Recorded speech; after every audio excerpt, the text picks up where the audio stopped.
Hello and welcome to Common Ground, an inside look at Suffolk County. I'm your host, Sheriff Steve Tompkins. So as you know, we're in the middle of doing our mayoral kind of update or presentation. We're bringing all of the candidates on to talk about why you should consider giving your vote to them to be the next mayor of this great city. And today we're going to begin with City Councilor Charles Yancey, who has been in office for 30 years, 15 contests, as he mentioned to me. And you all know him, everybody knows him. And he has his name not only on the ballot to run for mayor, but also to run for city council. And so, you know, that's a pretty astute move that I wonder if his opponents actually knew about. So without any further ado, sir, thank you so very much for coming on. Thank you for having me, Really and congratulations to you, Mr. Sheriff. Thank you so much. Thank you so much. So let's start with education. Yes. Tell the folks where you stand on education and how you think our system can be made all the more better. Well, first of all, I believe that the educational system in the city of Boston public school system, should be the best in the nation. I mean, when you think about it, we have almost an embarrassment of riches here in the city of Boston, with all of the most prestigious, world-renowned educational institutions, and people traveling to Boston from all over the world, bringing a lot of skills and talents, not to mention the culture. We should have the best today. But we've fallen short, and I believe that we can turn it around by making a more focused and determined investment in the Boston public school system. That's why I am not excited about the idea of lifting the cap on charters, even though that's very popular, particularly in business circles and those folks with the money. But I believe that as mayor of Boston, my first commitment is to make the Boston public school system the best in the nation, not to encourage any form of disinvestment or disinterest in the Boston public schools, because our children deserve the best. Our teachers deserve more support than they have been receiving, and we should send both to first-class facilities. And that's why, as you know, for 15 years, I've been fighting to build Boston's first new high school to service all the people of Boston. And I believe that it will be an investment well worth making, and quite frankly, it should have been done a long time ago, because we have 18,000 Boston public high school students, but we only have 14,000 high school seats. So where do the other 4,000 children go? They go to, right here, Greater Eggleston Community High School, where they don't have a library, they don't have a gymnasium, they don't have a cafeteria. I guess during lunch, they're allowed to go out to Eggleston Square and go to McDonald's, and sometimes they return to their classes, and maybe not. But even in schools where you have the more traditional high school students, they're in substandard facilities. Do you know Quincy Upper School is a high school located in Chinatown, close to Chinatown? Do you know that building was constructed in 1911? Wait a minute, here's the kicker. It was constructed as the Abraham Lincoln Elementary School. Mm-hmm. So we have high school students going to elementary school buildings all over the city of Boston. And I don't think that's fair for the children. So we have to make a greater investment in the facilities. We have to create an environment where we raise our expectations of our children and of our teachers. And I believe doing that will move us in the direction of becoming the best school system in the United States. So let's drill down a little bit and tell me some of the specifics on how you would make that the school system that you talk about being the best that it can be. How would you go about that? Just give me a couple of pointers. Well, first of all, at least during my first term as mayor, I will have the opportunity essentially of appointing the next superintendent of schools. So I will look for someone who, yes, has the technical skills and the talents, but I'm also looking for commitment and concern for our children.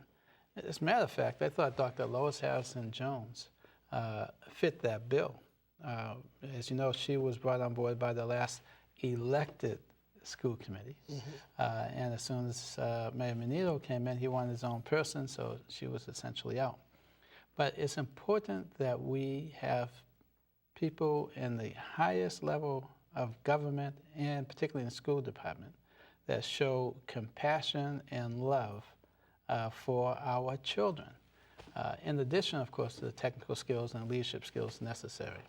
So that's number one. Get a superintendent who really cares. Secondly, I believe that we need to engage more people in the Boston Public Schools. And that's why I believe we should have an elected school committee. It's not all right to sit back and say, well, let Mayor Yancey solve all the problems, because Mayor Yancey doesn't have a monopoly of knowledge or wisdom. I think it's far better to have a school committee that's elected where they will advocate for more resources for the schools, and they will not be a rubber stamp. Do you know we've had many examples, recent examples, of the school committee basically blowing it. The mayor and others decided to close down Hyde Park High School right after we invested close to $40 million, much of which we borrowed from the state. Now, I pleaded with the mayor and the appointed school committee not to do that, because it would only exacerbate a situation where essentially we have a deficit in a number of high school seats. So why take another 900 high school seats out of the equation and close down the Hyde Park Educational Complex without any idea what we're going to do with that building? Why was it done, in your estimation? Why did they do it? No, I'm not the right person to ask. I pleaded with them not to do it. They did it anyhow. They were forced to reopen it after the state did eventually come back and say, wait a minute, you're going to have to give us that money back. And then they were scrambling around trying to find out who to put in it. But the real casualty of that move and so many others were the students, because we sent high school students into now a middle school building after they came from an appropriately equipped high school. They were sent over to the Grover Cleveland Middle School, where we had to spend an extra $1 million just to retrofit the lockers because they were too small for the high school kids. It made no sense. But my point is, if we had an independent school committee, we could not hold a budget hearing on the school department's budget without having members of that elected body come before the city council advocating for more resources, doing battle with the mayor if necessary. But during the 2 decades of the appointed school committee, it was rare to even see a member of the school committee come before the city council. It was just the reverse during my first 10 years on the city council, where we had an elected committee. They were not perfect. You know, elected bodies, by definition, are not perfect. Right. Democracy is not perfect. But at least we would have stronger advocates. So we need that. We need improved facilities. We need an elected school committee. We need a superintendent who brings the skills, talents, and most of all, the commitment and compassion for our children. And the other component of that is the Boston Teachers Union. Yes. Talk to me about the Teachers Union, and talk to me about how you would work with them and how the two sides, the mayor's office and the teachers union, could get on the same page to further what you're talking about Yes. bringing the best quality education to our kids. Well, that's an excellent question, because I believe that our teachers have far more knowledge and expertise in terms of teaching than those of us in other areas and other arenas, including the mayor. So I would rely heavily on consultation with teachers through the BTU and other mechanisms, because I think BEAM should be at the table as well. Black Educators Alliance of Massachusetts, maybe from a slightly different perspective than the leadership of the BTU, but with no less commitment to closing the achievement gap. So you have people in the classroom working with our children every day. Why not consult with them and form a real partnership? Say, we're in this together. We succeed only to the extent that our children succeed. So we have a stake in positive outcomes. And I think once we build that type of partnership, rather than the sometimes adversarial relationship we see acted out around the contract time, all of us will benefit. Do you think the city is presently spending too much money per pupil, or do you think they are not spending enough money per pupil to educate our kids? Well, I actually don't believe we're spending enough. I'll tell you why. I think to be successful, we have to do a better job at reducing the student-to-teacher ratio. And that's going to cost some more money. But I think it'll be money well spent if we're able to retain more students in the classroom, and we decrease the dropout rate, and we can cultivate a greater sense of hope and self-confidence in our children, if we can find the teachers who understand our children, who knows how to spark the native intelligence that exists within all of our children, not just in the early grades, 1 through 3, but beyond. And we have to be able to capture their imagination and interest. And that's why it's so important to have facilities that can cultivate, again, and stimulate independent thought with science labs, with music programs, things that I took for granted when I went through the Boston Public Schools from kindergarten to the 12th grade. Even for college preparatory courses, I was able to take sheet metal and woodworking. And I thought that was very, very important. I did have to go to summer school to learn how to type and do some speed reading because they didn't allow the boys to learn how to type back then. So I learned how to do that long before the computers came along. But the important thing is that we have to invest in our children now, or we will certainly pay later. In terms of these individuals who may drop out of school, they become a drag on society. Why not invest more in them now so they can become more productive taxpayers in the future? Right. Let's switch to public safety. Sure. Talk to me about public safety. And one, would you keep Commissioner Davis in office? And two, what is your approach to really safeguarding the citizens of Boston? What would that be? Well, in terms of Commissioner Davis, I'm going to sit down and interview any and everybody who I think is qualified. So I cannot categorically say that I want to keep or get rid of Commissioner Davis. I think he has some very, very positive points that are worthy of consideration.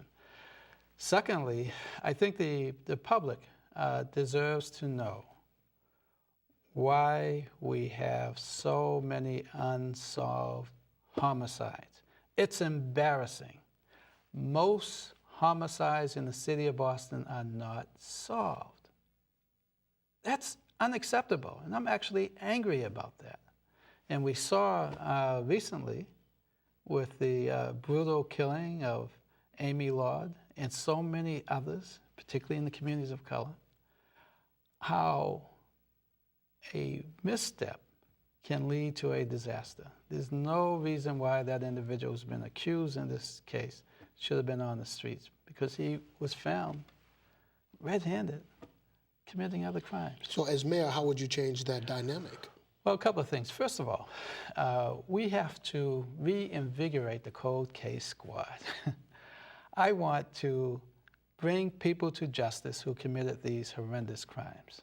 Secondly, I want us to be more proactive in taking some preemptive steps to work with particularly our young people before they make the decision to get involved in counterproductive or even destructive activity.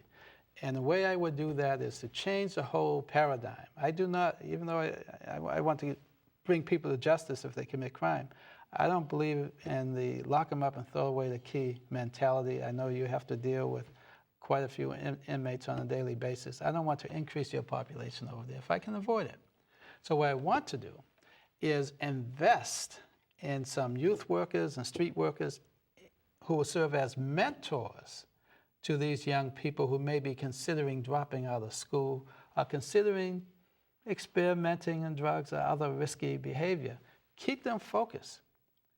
And if you see signs that someone's going astray, let's have our mentors and outreach workers and street workers and youth workers intervene before the fact.